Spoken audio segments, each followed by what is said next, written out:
It all started in the most dangerous place in the world, the Broken World Tree, situated at the center of the world. There, our protagonist named Rimuru walked into a mysterious store, and once the merchant saw Rimuru, he greeted him warmly. However, Rimuru quickly dismissed the formalities and told the man that he wasn't there for ordinary goods, but had come to purchase what was hidden at the back of his store. Noticing how desperate Rimuru appeared, the merchant agreed and guided him to the back of his store. There, the merchant revealed his most prized possessions, a group of girl slaves. Among them, one particular girl with a horn and a dragon-skinned hand captured Rimuru's attention. Wasting no time, Rimuru immediately said he would purchase her. With the transaction concluded, the merchant yanked the girl forward by the chains on her neck like she was a dog, and then informed Rimuru that he had rewritten the contract on her collar, officially making her his slave. That settled, Rimuru asked the girl for her name, but the girl replied that she didn't know, prompting the merchant to interject and explain to Rimuru that the girl had lost her memories before being sold to him. Rimuru then decided to name the girl Ire after the water goddess, and then left the store immediately with her. On getting to the inn where Rimuru stayed, Rimuru disclosed to Ire that he possessed a gift that allowed him to see other people's abilities, and then he revealed to Ire that he had identified 3 gifts within her. In this world, gifts were essentially magical talents bestowed upon humans by the gods. So, when Rimuru told Ire that he saw in her the gifts of dimensional storage, acrobatics, and mana bestowal, Ire interrupted, admitting that she only knew of her dimensional storage since she couldn't recall anything from her life before enslavement. Additionally, Ire sadly confessed that she had once been a normal human before becoming the monster she was now. Rimuru then asked if she had anything stashed in her dimensional storage, to which Ire answered that she couldn't remember storing anything but could sense the last item placed there. Ire pulled out a pile of junk from her dimensional storage and then described them as old items brimming with mana. But upon seeing the items, Rimuru was surprised that Ire didn't recognize just how valuable they were. Putting that aside, Rimuru explained to Ire that he had no fighting skills and then revealed that her job would be to fight in his place as his bodyguard. So very early the next day, Rimuru and Ire set out for the market. On the way, Ire asked to know why Rimuru even needed a bodyguard like he was some drug lord. Rimuru then explained that his mission was to travel to the dangerous city of Raum to enroll in the Magic Academy. Suddenly, while they talked, 3 ugly thugs ambushed them, demanding all their cash. Immediately one of the hoodlums noticed Ire was a slave girl. He insisted they have some deep fun with her.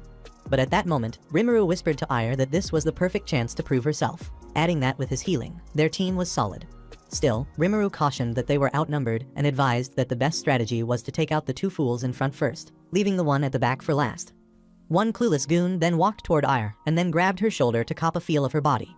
But before he could blink, Ire twisted his arm and ferociously smashed his useless head into the ground. Seeing his comrade attacked, the other goon at the front charged at Ire in rage, only for Ire to redesign his face with her knee, sending him crashing down. Next, the last thug with his thumb-shaped head swung his blade, but Ire, unrelenting, caught it with her dragon hand and shattered it into pieces. Terrified, the egghead froze, but before he could react, Ire Sparta kicked him out of existence. Just then, a hidden thug attempted a sneak attack from behind, only to be too slow as Ire seized his head with her dragon hand and crushed it to dust. With the thugs defeated, Rimuru noticed Ire's hand was injured from shattering the sword, so he healed her with his magic. While tending to her, Rimuru promised Ire that whenever she got hurt in a fight, he'd heal her. All she had to do was tell him. Once healed, Ire felt rejuvenated, as if blessed with new limbs, and they resumed their journey until they reached Sun City, also known as Barit City. Several days later, Ire found herself in a village assisting some dudes with carrying lumber by magically sending the logs into her dimensional storage. Abruptly, a mountain near the village erupted with hot magma and began overflowing toward the settlement. However, upon witnessing this, Ire decided to play the heroine by attempting to store the molten lava in her dimensional storage. Yet, just as she raised her hands, the sheer force of the magma overwhelmed her. At that precise moment, Ire, lying in an inn, jolted awake and realized it had all been a nightmare. Also, she glanced over and saw Rimuru already up, dressed, and looking fresher than a mint leaf. Noticing she was awake, Rimuru told her to get dressed and reminded her it was checkout time. However, as Rimuru watched, he saw Ire putting on her ragged slave clothes and, realizing Ire needed a wardrobe upgrade, dragged her to the nearest clothing store like a proud sugar daddy. Upon arriving at the clothing store, the merchant encouraged Ire to go wild, pick any outfit she liked, and change into the preferred clothes in the changing room. While standing unclad in the changing room and gazing at the mirror, Ire found herself in disbelief that, for the first time, a master was willing to provide her with fresh clothes. Ire had fun trying out numerous nice chickie outfits before settling for a nice top and a short mini skirt. To complete the makeover, Rimuru suggested they add a hat and a cape, and then announced that their next stop would be the weapon store. Upon reaching the weapon store, Rimuru and the merchant hit it off like old bros at a reunion, and when Ire inquired how they knew each other, the merchant explained that Rimuru's family name, Blanche, was well known among adventurers. The merchant then asked Rimuru if he planned to become an adventurer like his parents. Rimuru confirmed he did and then introduced Ire as his combat partner. Nevertheless, the merchant, with a condescending glance, remarked that Ire didn't seem like the combat type due to her built like a shoelace stature, and even questioned whether she could handle his weapons. Surprisingly, when he handed Ire his biggest sword, she wielded it flawlessly, as if it were crafted just for her. However, when Ire asked Rimuru if wielding such a massive weapon was necessary, Rimuru reassured her that it was essential for battling huge monsters on the way. With that, the pair continued their journey toward Realm. Along the way, Ire disintegrated her mighty sword into her dimensional storage, astonishing Rimuru, who had never imagined her storage could hold something so large. On a more serious note, Rimuru informed Ire that he wanted them to detour to his home to retrieve his luggage, which was just a day's walk from their current location. Misunderstanding what he meant, Ire blushed and asked if it was not too early for Rimuru to introduce her to his parents, but Rimuru sadly replied that his parents were deceased. To clarify further, Rimuru explained that his family had died protecting their town from a group of invading trolls. Mid-conversation, Ire suddenly interrupted him, saying that she sensed a strange energy. Intrigued by her ability, Rimuru asked if the horn on her head could react to mana, but before Ire could answer, a giant griffin swooped down from above, launching an attack. Fortunately, Ire managed to shove Rimuru out of harm's way. As the massive bird prepared for a second strike, Ire swiftly summoned her enormous blade from her dimensional storage. However, they then realized the creature was using the sun to hide its position. Suddenly, as the beast dove in for the final attack, Ire swung her blade with divine timing, cleaving it in two, literally cracking the earth and shattering her weapon in the process. Unfortunately, this feat took a severe toll on Ire's body, causing her to bleed from every opening. As she collapsed unconscious, Rimuru rushed to her side and, placing his hand on her, cast a powerful healing spell to restore her. Moments later, Ire finally regained consciousness only to find Rimuru's cultured hand resting comfortably on her flat chest bubbles. But before she could react, Rimuru quickly explained that physical contact was necessary for his rookie healing magic. When Ire asked what the heck had happened, Rimuru clarified that her human side couldn't withstand the beast's violent power. Still in recovery, Ire decided to rest for a while, and as she recuperated, Rimuru remembered her horn could detect mana, decided to test if his healing mana could channel through it. To try it out, Rimuru grabbed hold of Ire's horns and began to channel his mana into it. But when he noticed Ire didn't react in any way, Rimuru decided to crank it up and suddenly Ire started to scream happy noises. She begged him to go deeper with the mana, and Rimuru in confusion instantly pulled his hand back like he had just touched a cursed artifact. After the awkward silence faded into twilight, Rimuru helped Ire to her feet, and they resumed their journey to his home. Soon, they finally arrived at Rimuru's hometown, where an attack from trolls about a year ago had destroyed the entire town. Hours later, Ire, who had initially collapsed just as they reached the town, woke up suddenly and realized she was in Rimuru's family home. She quietly tiptoed downstairs only to find the living room filled with a bunch of baggage littered on the ground. When she asked Rimuru what they were, Rimuru informed her that they were tools and potions he wanted her to store in her dimensional storage. Intrigued, Ire demanded to know what the tools were used for, to which Rimuru explained that they were high-class products allowing anyone to cast spells by channeling mana through them. However, before he could even finish his lecture, Ire grabbed one and accidentally nuked the roof with it, which greatly angered Rimuru. Meanwhile, just as Rimuru was scolding Ire for her reckless behavior and for destroying his home, a man with a goatee walked in and, upon seeing Ire pinned down by Rimuru, immediately assumed they were having a nice time. Sternly, the man began scolding them, advising that they were too young to clap. Confused, when Ire demanded to know who the guy was, Rimuru revealed that his name was Barnes, a former adventurer and blacksmith who was also his father's best friend. Observantly, Barnes took one glance at Ire and clocked she was a slave since the only reason Rimuru needed a slave was as a bodyguard for his journey to Realm. Rimuru confirmed she was indeed his bodyguard, and then told Barnes they would need a weapon for her since her giant sword had broken during the battle with the griffin. Carefully examining the broken sword, Barnes commented that the metal couldn't withstand the power of Ire's dragon hand, which caused it to shatter. To assist, Barnes suggested they head to his workshop, promising to do all he could to find a weapon better suited for Ire's strong dragon hand. Yet, upon arriving at the workshop, Ire tried wielding numerous weapons, but every weapon she touched she ended up shattering them to pieces with her overwhelming strength, shocking Barnes and Rimuru as they watched. Thoughtfully, Barnes remembered he had just the perfect weapon to handle Ire's power. With that, he strutted deeper into his workshop and came back flexing a sword so massive it made the previous ones look like butter knives. Barnes then stabbed the giant sword into the ground, and as Ire picked up the blade capable of dividing even the firmament of heaven, she remarked on how light it felt. Barnes clarified that the blade was equipped with a weight enhancement, and though it seemed heavy, the sword chose its owner. Encouragingly, Barnes told Ire to give it a test swing, and when she did, the mere force cracked the walls and split the ground. However, just after the swing, Ire felt intense pain in her hand, and upon noticing Ire clutching her hand in agony, Barnes pointed out that her body seemed to struggle with her immense power. To help Ire stop accidentally harming herself every time she uses her power, Barnes offered to teach her some basic techniques. Barnes assured Ire that if she learned how to hold back her powers properly, then using her powers would hurt less. To illustrate, Barnes showed her the essentials using a practice dummy and a plain sword. As he swung at the dummy, Bars told Ire that with the right stance, ideal speed, and precise angle, she could wield her power effectively. But after the lesson, Ire complained that his techniques were too plain and basic and insisted she needed something flashy. Barnes responded that if she wanted a flashy attack, she simply needed to add a little mana to the techniques he'd taught her. Rimuru also encouraged Ire to learn the techniques, warning that it wasn't effective to continue using his healing magic on her, and then assured her that acrobatics would help her pick them up quickly. Generously, without being asked, Barnes offered to help Ire with special training, but warned that, while it promised great power in attacks, it left the attacker vulnerable. So, Ire got to work practicing the basics, while Barnes reassured her that mastering the techniques would prove useful on their journey to Realm. Once the training was over, Rimuru demanded to know how much the sword Barnes had given Ire cost, but Barnes snapped, yelling that if he wanted a sword for sale he could visit eBay, but his blade wasn't for sale. Firmly, Barnes clarified that both the sword and the techniques were sacred family treasures passed down from his knightly ancestors, forged for protecting the people they loved, not for flipping a profit. Emphatically, Barnes declared he'd never sell his treasured sword to anyone, and then informed Rimuru and Ire that he was only lending it to them. Gently, Barnes placed his hand on Ire's head and told her to ensure she returned safe and sound with his sword in one piece, and Ire nodded to show she understood. While alone with Rimuru, Ire remarked that he and Barnes looked like father and son than two dudes with a blacksmithing bromance, to which Rimuru revealed that she might be right since, back then, he used to follow his father and his father's friends on their adventures. They were like one big family. Not long after leaving Barnes' workshop, they ran into a black-haired man named Kyan and another man standing right beside him. Immediately, Kyan wasted no time scolding Rimuru for always leaving town and then pointed out that he should at least say hi before departing again. However, he soon softened and told Rimuru that it was good to see he was back, because the entire townspeople had been worried sick about him.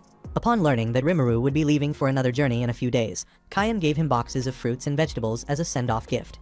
Just as they left Kyan's place, Rimuru informed Ire that they would be staying in his hometown for a week before heading to Realm. Nevertheless, during this 1 week, they would be training under Barnes to build their stamina and also studying the basics of magic. Subsequently, Rimuru led Ire to a room filled with dusty magic grimoires and instructed her that, since she had the mana bestowal gift, it would be best if she learned the basics of magic. With that, Rimuru left Ire to read, explaining that he had other important tasks to attend to, and for the following days, Ire took her time studying each of the magic books like a nerd. Whenever she needed explanations for things she didn't understand, she looked for Rimuru, but found him fraternizing with the townspeople and decided to leave quietly. The next day, Barnes continued to teach Ire his sword techniques and was genuinely amazed that she had not only learned the basics, but also some advanced techniques in just a few days of practice. When Barnes demanded to know if Ire was the daughter of some famous swords god or something to be so skilled, Rimuru interjected and informed him that Ire was suffering from amnesia and did not remember a single thing from her past. Shifting topics, Barnes promised to upgrade their gear since they were leaving the next day and then casually mentioned that the whole town was throwing a farewell rave in the square for Rimuru. Later that night, at the town square, Rimuru found Kyan and the others preparing for his send-off party. Noticing his surprised look, Kyan reminded him that his parents had done everything they could to protect the town, and it was only fair on their part to give their son at least a proper send-off. Meanwhile, Ire sadly noticed that Rimuru had little time for her and was more absorbed in his townspeople. Later at home, while Rimuru prepared for the party, he instructed Ire to store all the gifts they had received inside her dimensional storage. When Ire asked if she should store the gifts in the basement as well, Rimuru replied with a no, explaining that the stuff in the basement was just dangerous drugs that were of no use. Suddenly, a pack of hyperactive town kids rushed into the house, asking Rimuru to hurry up as the send-off party was about to start. Rimuru asked his town friends to chill for a minute and, turning to Ire, asked if she was ready, urging that they go to the party together. In response, Ire coldly asked if it was an order from a master to a slave, and when Rimuru replied saying no, Ire declined and said she wasn't going. As Rimuru and his friends left the house for the party, Ire, pacing around the house, thought about how close Rimuru was to the people of his town, which made her start to miss her own hometown. Moments later, as she wondered where she would end up when Rimuru was finally done with his task, she spotted a cute cat and chased after it. Just when she thought she had caught the cat, it slipped from her hand and headed down to the basement. Ire followed the cat toward the basement, but suddenly, she tripped and crashed headfirst down the stairs. Inside the basement, Ire began to relive her horrible past as a slave, recalling how she, alongside other girls, had been molested in a basement by their owner, and how they would scream for help but to no avail. Fortunately, Rimuru arrived just in time, but before he could rescue her from her horrible nightmare past, the slave collar on her neck activated, sending a massive surge of electricity down Ire's body. She collapsed on the spot, but Rimuru caught her just in time, and knowing that the slave collar on Ire's neck would only inflict terrifying pain on a slave when she defied her master, he grew even more curious. While in Rimuru's arms, Ire finally regained consciousness and muttered that she, too, would love to belong somewhere and have people who loved her. Furthermore, Ire mentioned that she had a home, a father, and neighbors, but the only thing she could vaguely remember was the education she received as a slave. However, before she could say more, Rimuru hushed her by reminding her that he was there for her. Ire interrupted, countering that she was just his slave and that someday he would no longer have a use for her. In response, Rimuru pointed out that she was right. One day she would no longer be his slave, but before then, he would have built her a house to live in, and if she still insisted on going home to her people, he would help her out. Stretching his hand to help her up, Rimuru promised that until then, he would never leave or abandon her, and then urged Ire to trust him and stay by his side.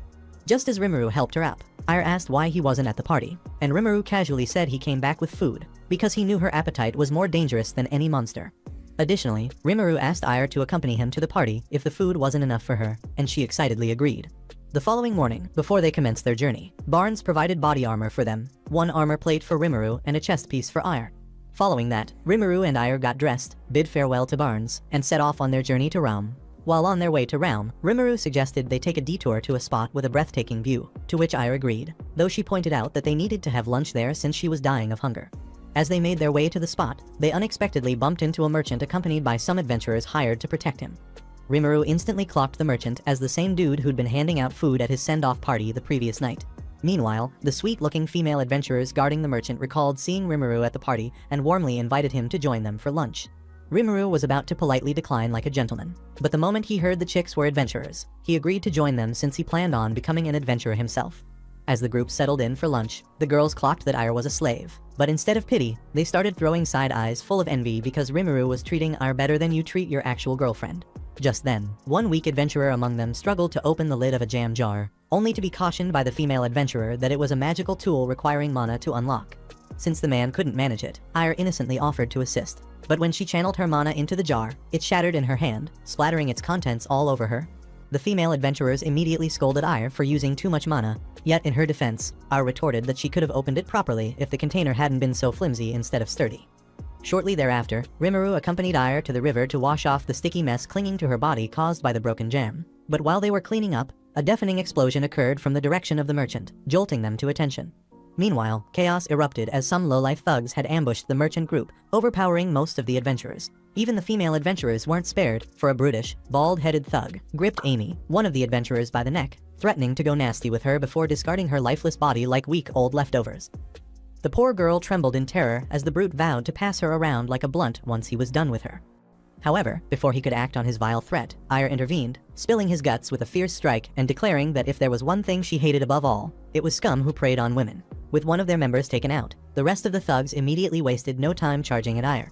However, Ire moved like an assassin trained by shadows, swiftly taking them out one after the other. Realizing they were outmatched, a thug cleverly used a magic box to summon an impenetrable shield and smiled, confidently knowing that no ordinary adventurer could break it. Yet, to his utter shock, Ire activated her mana bestowal and effortlessly shattered his so-called impenetrable shield into nothing. As she took down most of the thugs, the last one desperately started begging for his life to be spared, claiming they weren't robbers but travelers attacked up the mountain by a beast.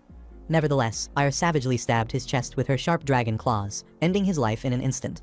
As the dust finally settled, Rimuru quickly rushed over to Amy, offering to heal her wounds. Gently placing his hand on her massive milkers, Rimuru healed her completely, and, feeling brand new, Amy gratefully thanked him for saving her life. When Amy casually commented on how strong Ire was, Rimuru explained that he had hired Ire as his bodyguard on his way to Realm, fully aware that traveling the dangerous roads alone was a death wish. After hearing this, Amy wisely advised him to ensure he took good care of Ire. Following this, Rimuru noticed that Ire was wearing a gloomy expression and firmly demanded to know what troubled her. Hesitantly, Ire opened up, confessing she felt sad, believing she could have saved everyone if she'd been just a bit faster. But Rimuru gently assured her that she did all she could and then praised her for attacking just as Barnes had taught her. He further remarked that, in fact, he was Barnes' first student, though, being utterly useless at combat, he had learned nothing. Following this, the remaining adventurers decided to bury their dead, and after paying respects to their fallen homies, they resumed their journey to the Adventurers Guild. Along the way, Amy curiously asked Rimuru why he had chosen to go to the Magic Academy in far-off Realm when he could simply enroll at the nearby Adventurer School. But Rimuru replied that the Adventurer School couldn't offer him exactly what he sought. Later, when the driver of the carriage announced they were nearing the main city, Ire, equally intrigued, also asked Rimuru the same question about his decision to travel all the way to the Magic Academy in Realm instead of choosing a closer one, to which Rimuru admitted he couldn't tell her the reason yet but promised to reveal it when the time was right. Soon after, they entered the city, and Amy kindly showed them to the Adventurers Guild. Upon stepping inside, she pointed them toward the receptionist for registration, and then mentioned she'd be heading off to report on her quest. Just as she departed, Rimuru and Ire confidently headed over to the receptionist to get registered as adventurers.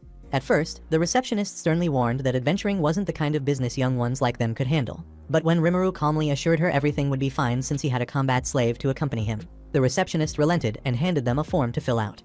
After completing the form, the receptionist informed the duo that they needed to clear a common quest before they could become full-fledged adventurers. She then explained that there were 3 quests to choose from: picking a medieval herb, transporting lumber, or hunting for meat. Without hesitating much, Rimuru selected the lumber quest, though inwardly Ire knew he chose it because of her dimensional storage ability. Suddenly, an arrogant adventurer named Kevin, standing behind Rimuru and Ire, rudely yelled, demanding they either get lost or move out of his way. Kevin turned to the receptionist, smugly demanding to know what on earth was causing the delay. Meanwhile, Rimuru cast Kevin a quick side eye, then deliberately ignored him as if nothing had been said and proceeded to confirm with the receptionist that he would take the lumber side quest. With a smug tone, Kevin inquired whether Rimuru was interested in the lumber quest, and then informed him that he would be needing a horse for the mission. However, Rimuru walked past him like he didn't exist while clarifying that he didn't need his advice.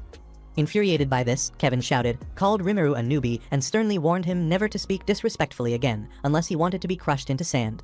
At that precise moment, Ire stepped in, coolly asking the arrogant fool if his condescending behavior was how adventurers ought to conduct themselves, which only fueled Kevin's anger further. Without a second thought, Kevin seized Rimuru by the collar, threatening to beat the daylight out of him if he continued yapping. However, before Kevin could finish his threat, Ire swiftly landed a dragon fist punch to his ugly face, sending Kevin crashing into the nearest available wall.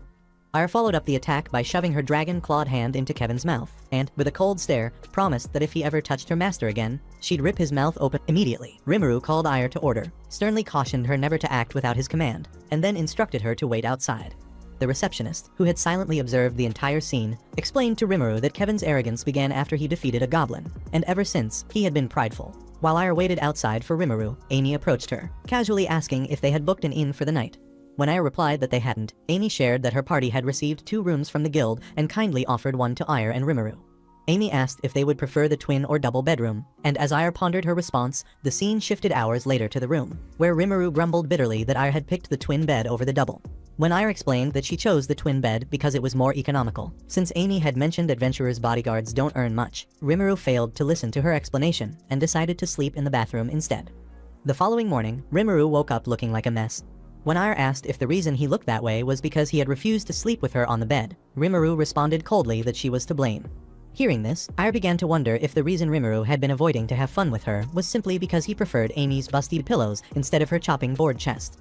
She had always assumed young guys would smash anyone as long as they had, even if it was just a pimple on the chest, but since Rimuru avoided entering her hole, Ire concluded that her dragon traits must disgust him. Frustrated, Ire demanded to know if she was truly useful to Rimuru, to which Rimuru gently assured her that there was no one better suited for him than her. Several hours later, Rimuru and Ire arrived at the city's outskirts for the lumber quest, only to find Kevin there, still visibly fuming from his earlier thrashing by Ire. Rimuru and Ire walked over to meet the guy overseeing the quest, introduced themselves, and explained their purpose. In response, the man outlined that the goal was to gather 6 logs within 3 days, but then asked them to wait since another adventurer was already working. While they waited, the overseer requested Rimuru to write down how many logs he could carry that day, and as Rimuru jotted it down, he confidently declared they would haul all 6 logs. Surprised, the man questioned if they could manage that much, then cautioned that it was wiser to play it safe than end up in a wheelchair. In addition, the man also warned Rimuru that magic beasts had suddenly been showing up around the vicinity lately, but Rimuru assured him that he was safe as long as his slave was with him. In response, the dude, Skepetical, asked if Ire with her tiny statue could all handle 6 logs, and then pointing outside at Kevin. The dude informed Rimuru that even Kevin could only handle 3 logs, even with how hard his face was. Suddenly, an old man burst in, shouting about trouble. Calmly, the overseer asked if it involved a tree falling on someone, but the old man clarified that it wasn't that, and then revealed that a magic beast had appeared. Alarmed, the guy in charge ordered the old man to immediately evacuate everyone wounded in the vicinity, and then go by horse to inform the guild in the city. Concerned, Rimuru offered to be of help, explaining that he could heal the injured, and the dude, grateful, thanked him. Meanwhile, as they stepped outside, they were stunned to see a massive grand hedgehog looming before the facility. Wasting no time, the proud Kevin launched an attack on the beast, ignoring the other adventurers' pleas to retreat. Rimuru shouted, urging Kevin to fall back and not throw his useless life away, but Kevin snapped back, calling him an idiotic newbie and demanding that Rimuru never underestimate him. Mid-attack, Kevin boasted that he was a true adventurer, claiming all adventurers were a bit crazy. Doubling down, Kevin insisted no one should belittle him, and then swore that retreating was the one thing adventurers never did. However, before he could even finish his rants, a mysterious force impaled his guts, sending him crashing to the ground. At that moment, Ire, with the speed of lightning, breezed through, grabbed Kevin by the hand, and dropped his half-dead body in front of Rimuru. Rimuru immediately summoned magic circles, with the intention of healing Kevin's deep wounds. While in the healing process, he instructed Ire to buy time, and instantly, Ire magically pulled her weapon from the store before charging at the beast. But the beast's claws nearly made her blind, leading her to realize she needed something longer if she was gonna reach that oversized porcupine. At the same time, the quest manager approached Rimuru, who was still healing Kevin, and urged him to abandon Kevin since he wasn't responding to the healing, suggesting they move to another wounded victim.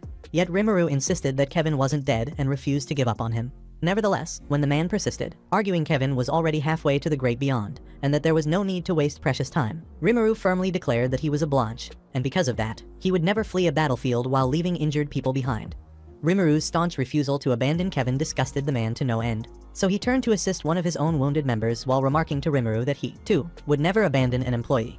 Before departing, though, the man pointed out that a mage from town would arrive any moment and then pleaded with Rimuru to temporarily give up on Kevin to tend to the other wounded victims. But Rimuru countered, insisting he needed more time. Back to the fight. After realizing her reach was too short, Ire picked up a heavy log of wood like a baseball bat to extend her range. She launched an attack and eventually struck the beast on its massive cranium, though this only provoked the monster further. The beast retaliated, immediately blasting Ire to the ground. As Ire lay sprawled on the ground, knocked out cold, the sudden attack triggered a flashback from her past. Years earlier, back in her hometown, when she tried saving everyone by sending a massive volcano into her dimensional storage, but tragically, she was swallowed by the ash. Later, when she regained consciousness, she found herself buried under the rubble. Her body was crushed by the immense weight of the debris, and she could barely move. But just then she noticed a faint light from a small opening and struggled towards it.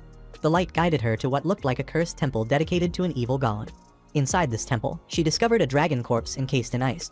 But since she was exhausted and hungry to death, she decided to rest in a corner of the temple. Soon, the hunger and thirst overwhelmed her, and since for a mysterious reason, the ice encasing the dragon began to melt, Ire had no choice but to chow down the dragon meat to survive. However, after a while of consuming the meat, her body started to transform, and she felt a suffocating pain in her chest. Her hand mutated into dragon scales with claws. Horns sprouted from her forehead, and her leg regenerated into dragon scales. Back in the present, the sound of Rimuru shouting Ire's name jolted her back to reality, and she finally regained consciousness. Ire stood in front of the monster, yet this time she activated Mana Bestowal, which made her dragon claws 10 times bigger. As she attacked the beast, memories of her dead family flooded her mind, fueling her with enough strength that she finally managed to stab the monster with her massive sword, right in the middle of its forehead. With fierce determination, Ire swore that the beast would never make it out alive. Then she activated Mana Bestowal for the second time, driving her blade even deeper, causing blood to sprout out. She defeated the monster and, with just one hand, raised the beast skyward. Her blade sunk deep inside its belly.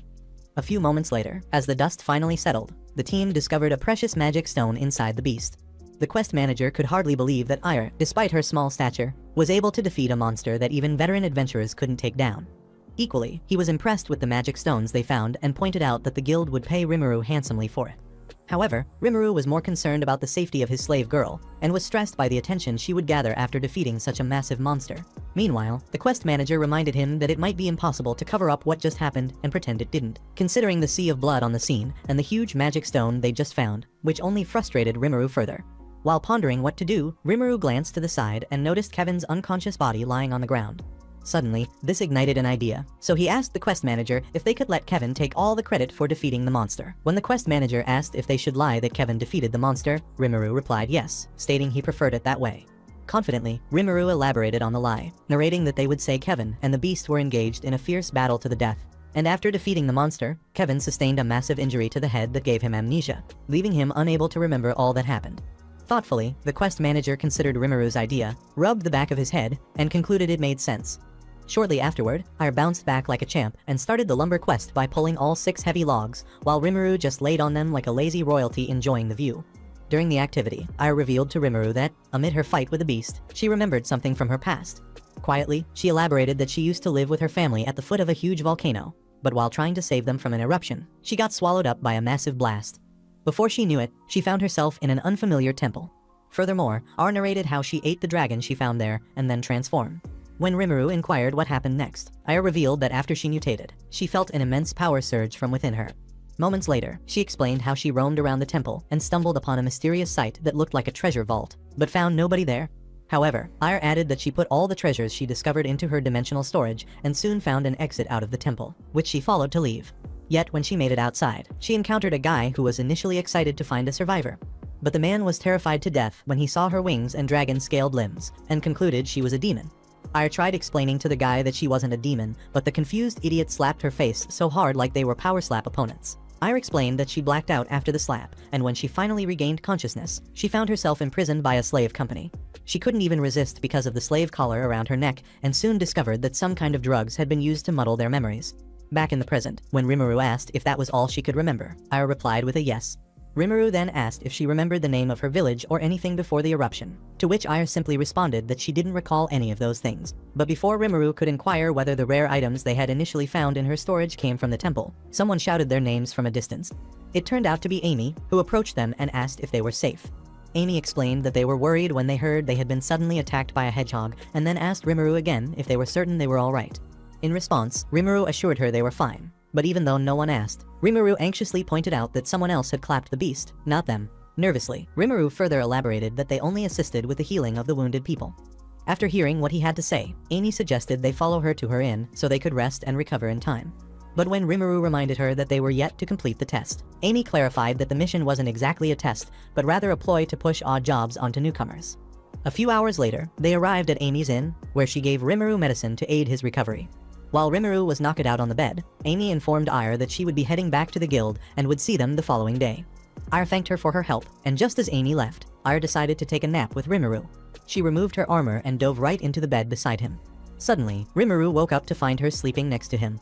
Shocked, he shouted, demanding to know why she was so close to him and so exposed, to which Ire explained that she just wanted to make him feel better. The next day at the Adventurers Guild, the receptionist announced a good news that they had passed the test and were now officially adventurers. She then asked if they were willing to take their first request as adventurers and recommended a quest involving carrying lumber. However, Amy, who suddenly appeared out of nowhere, suggested that since she and her party were taking a quest to the city of Realm, Rimuru and Ire could join them on the journey together. The quest involved guarding a merchant, and when the team reached the location, they realized it was the same merchant Ire had saved from hoodlums.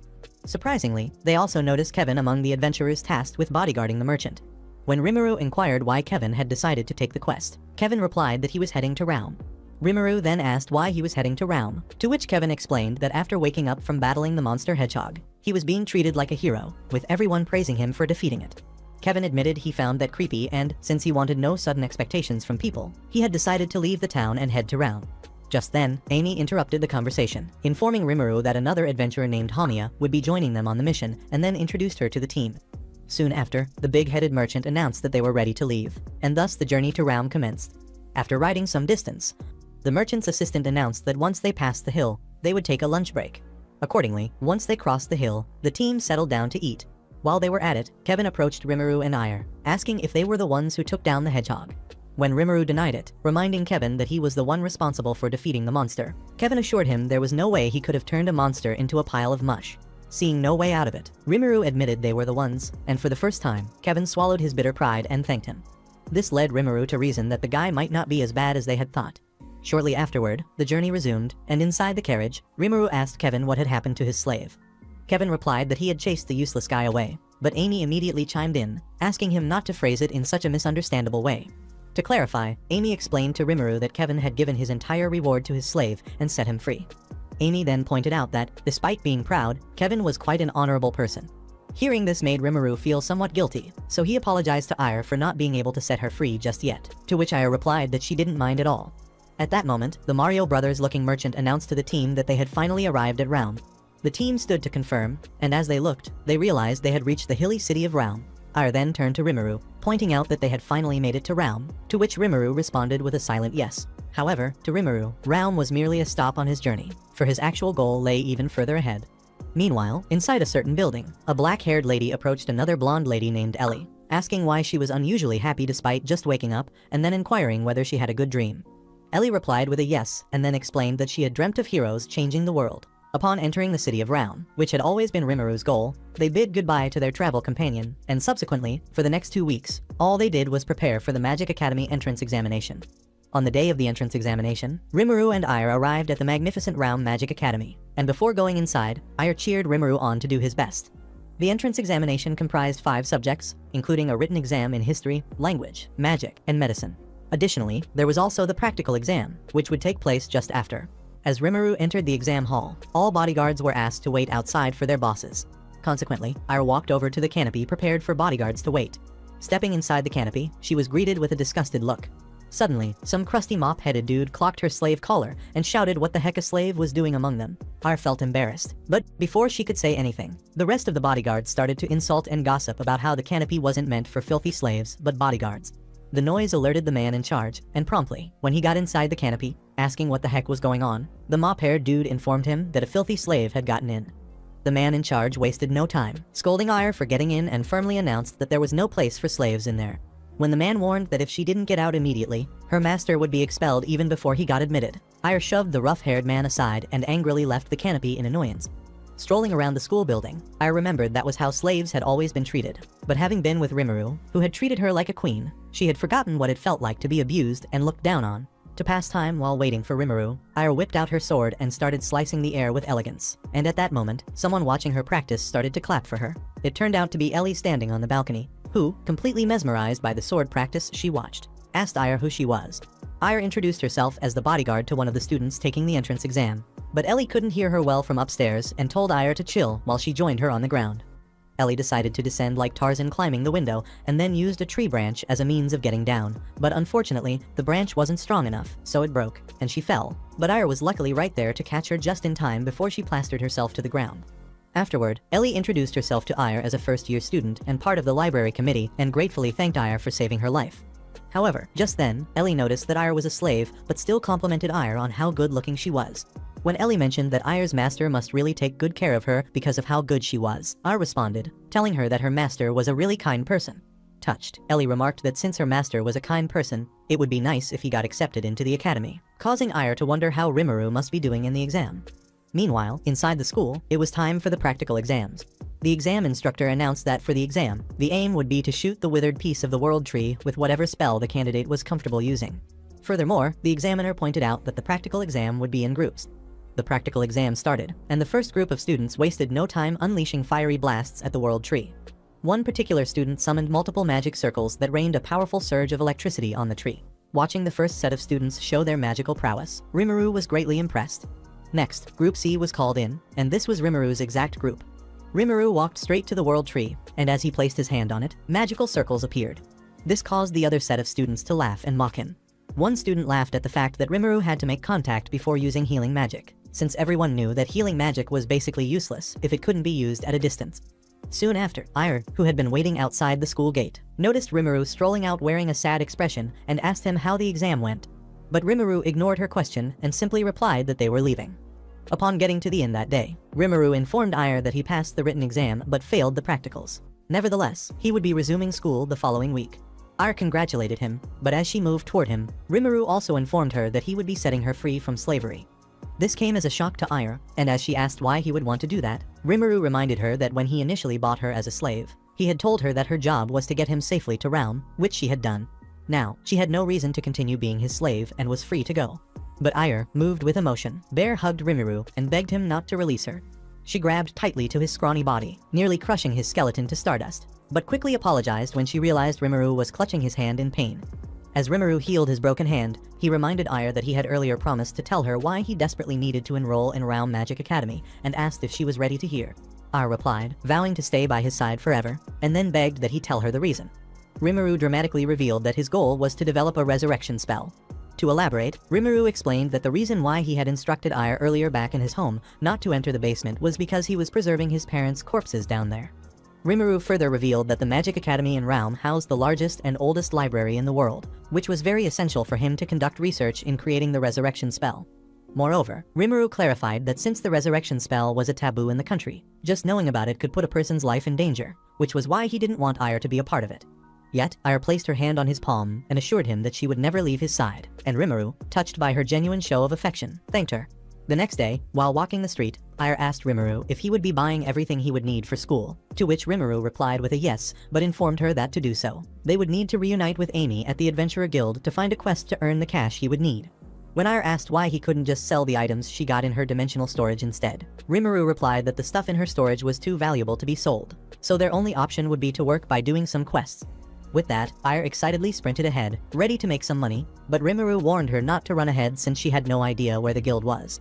But Ire turned back and reminded him that she was no longer his slave and didn't have to follow his orders anymore. Hours later, the duo arrived at the capital city of Realm, where the Adventurer Guild was, and found Amy and Kevin already waiting, waving at them. On getting close to where Amy and Kevin were, Amy congratulated Rimuru on gaining admission into the academy, and Rimuru thanked her. Rimuru then asked Amy if she had found any good quests, to which she replied, and was about to say something that happened earlier about Kevin, but Kevin tried shutting her up. When Rimuru pressed to know what happened, Amy revealed that Kevin was earlier crying worse than a girl because the guild prohibited him from going on a quest alone. Feeling embarrassed, Kevin chimed in, explaining that it was because all the quests he could take involved facing dangerous monsters. Rimuru immediately interrupted him, asking if they could take the quest together since they should be good with Ire by their side. Ire, now doubled, replied, saying the quest should be easy peasy. This terrified the rest of the team, who wondered when the heck Ire became a twin. Stunned, the two Ires looked at each other and instantly started throwing hands at each other's faces violently. Trying to figure out which one of the Ires was a fake, Rimuru decided to use his gift to identify which one possessed the dimensional storage ability. Instantly, the moment Rimuru discovered the truth, he alerted Amy to the imposter, and Amy swiftly blasted the fake Ire with a water bullet. The water bullet peeled off part of the faker's face, revealing those demonic, dark, sinister eyes beneath the skin, leading Rimuru and Amy to conclude that the mastermind behind the doppelganger was employing transformation magic. With one part of the face ripped out, the evil doppelganger charged at Ire with a ferocious punch, but Ire blocked the punch with her dragon palm. Ire wasted no time activating Mana Bestowal and countered with a powerful attack of her own. Noticing that Ire was using Mana Bestowal as a boost, the doppelganger remarked that it was time to get serious and, shockingly, transformed into a monstrous dragon. Seeing this, everyone was shocked to the bones, and Ire immediately soared upward to confront the dragon, demanding to know what it wanted and why it was attacking them. Arrogantly, the dragon retorted that it was bold for a thief to ask such a question, and then demanded that Ire return what she had stolen from its vault. However, before Ire could respond, the dragon unleashed a powerful dragon breath upon her. Terrified, Rimuru shouted out of fear for Ire to watch out. Surprisingly, though, as the attack struck, Ire stored the dragon breath in her dimensional storage. The dragon was shocked and could not believe what just happened. Yet, before the dragon could prepare a second assault, Ire boldly declared she would return its breath and, from her dimensional storage, blasted the dragon with its own attack. Moments later, as the team gathered, they looked down, stunned to see that the defeated dragon had magically transformed into a girl. Curiously, Rimuru asked the girl who she was, and the underdeveloped Barbie introduced herself as Eeg, the demon dragon tasked with guarding the vault of the evil god. Eeg explained that Ire had stolen various items from the vault she protected, including a magic transmitter that guided her to the thief's location. Turning to Ire, Eeg clarified that the transmitter belonged to the god of destruction and insisted on its return. For emphasis, Eeg further revealed that the god of destruction had shattered the world tree during the Great War between gods and demons 500 years ago. Observing Ire staring at her like she knew absolutely nothing about what she was yapping about, Eeg inquired whether she wasn't the girl present at the volcano's base when it erupted. Silently, Ire refused to answer while Rimuru appeared troubled. Kevin, at that moment, interjected, asserting that Eeg was clearly exaggerating since Ire obviously possessed no treasures. Instantly, Rimuru recalled that he hadn't informed Kevin and Amy about Ire's dimensional storage ability, so he promptly revealed her gift to them.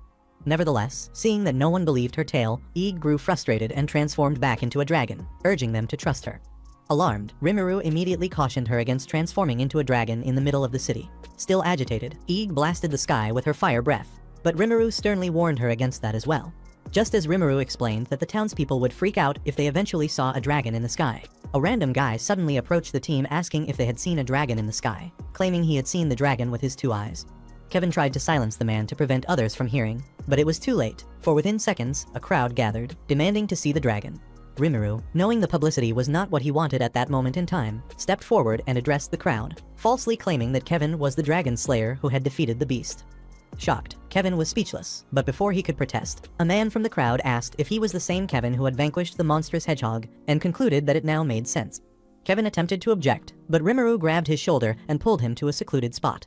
Quietly, Rimuru promised that if Kevin played along, he and Ire would party with him for the next 3 years, handling any dangerous beasts while Kevin took the credit. This agreement clearly made sense to Kevin, for upon returning to the crowd, he admitted he had slain the dragon. With that resolved, Rimuru suggested they leave while Kevin handled the paparazzi, but Amy declined, stating she'd be too worried to abandon him. Rimuru had no problem with that, and then pointed out that he was going to have a private talk with Eeg, while Amy proposed they embark on a quest together the next day since they hadn't settled on one yet. Shortly afterward, Rimuru, Ire, and Eeg returned to the inn. Wasting no time, Rimuru, curious, asked Eeg to tell them about Ire's hometown. Ire looked a bit tensed when Rimuru mentioned about her hometown, while Ig demanded to know if they truly wanted to hear about it.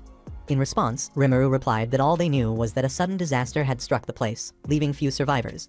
When Ig asked if Rimuru still wished to know despite this, Rimuru affirmed he did. With that, Ig revealed that the volcanic eruption had completely destroyed the road to Ire's hometown, meaning it would take 3 months of land travel through mountains to reach it. Moreover, Ig disclosed that everyone in the town had been buried by ash. Hearing this heartbreaking news, Rimuru turned to Ire to check if she was fine. But she assured him she was fine since she remembered neither the place nor its people. However, Rimuru pointed out that although the memories might be gone, the feelings would always be there. When Ire asked if that explained her constant sadness and wish to be rid of those feelings, Rimuru mentioned that he believed feeling sad was also significant. In that emotional moment, Rimuru hugged Ire and began discussing a trip to her hometown. But Ire refused and suggested they could do it later, and he should just focus on school since there was no hurry.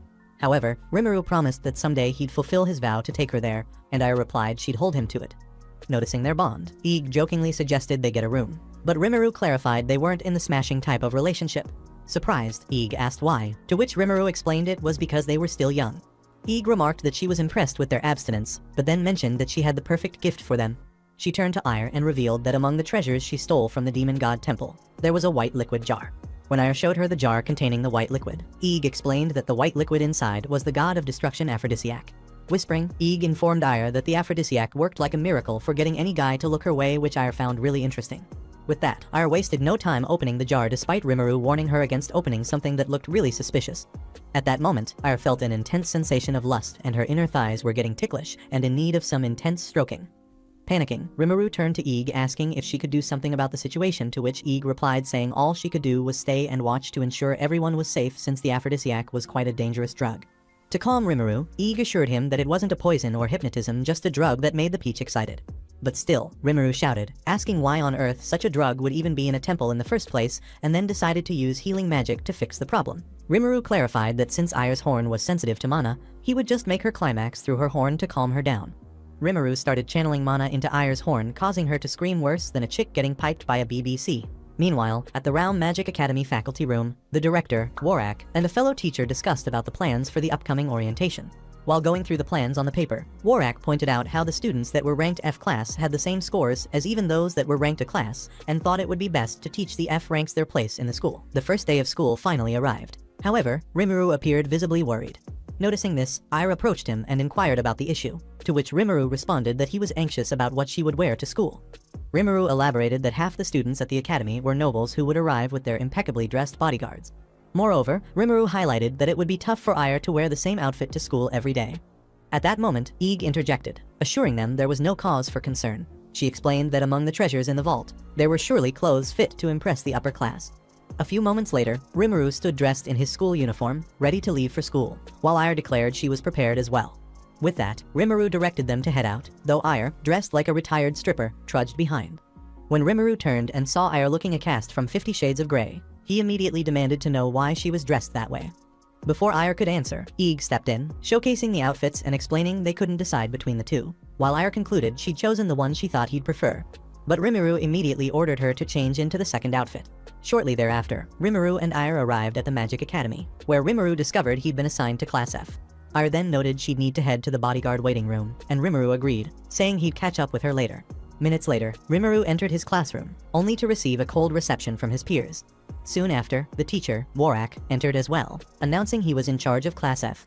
To kick off the session, Warak revealed that in 2 weeks, they'd camp in the Northern Forest, home to elves, for orientation, and all students would need to fend for themselves. Warak further clarified that students were sorted into classes from A to F based on exam scores. Additionally, Warak disclosed that a competition between class ranks would take place at the orientation, offering them a chance to prove themselves as the academy's underdogs.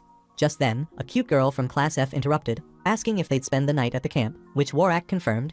Irritated, she protested that sleeping in the forest was too barbaric, but Warak calmly countered that, as the lowest-ranked students, they couldn't afford to be choosy. Hearing this, she fell silent and returned to her seat.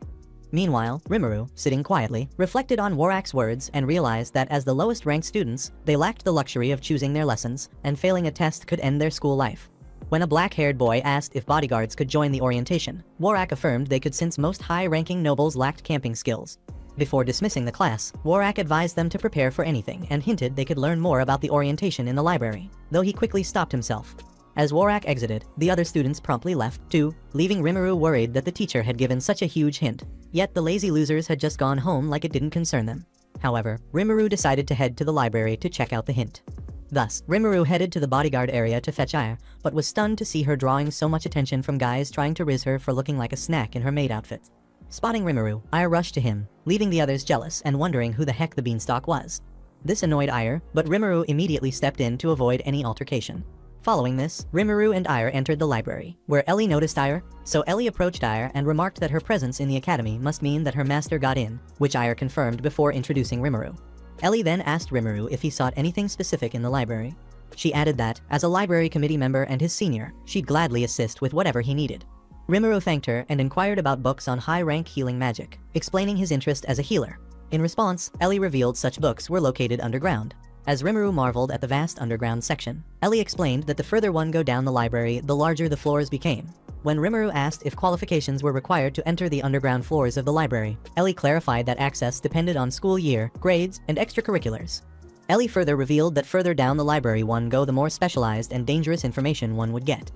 This led Rimuru to deduce that to obtain the knowledge he sought, he'd need to descend further.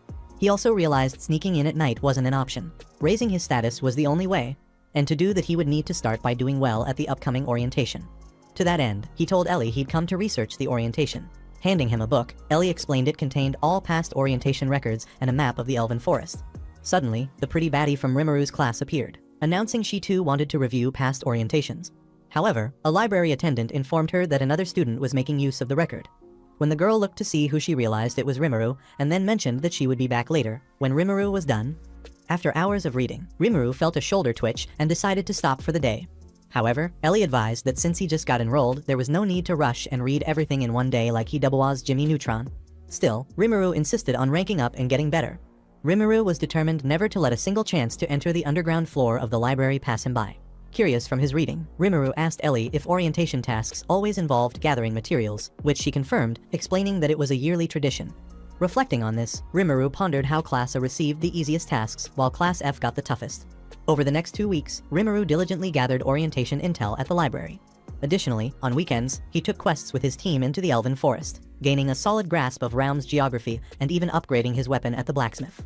Weeks later, the orientation day arrived, and all students, alongside Warak, assembled in the Elven Forest.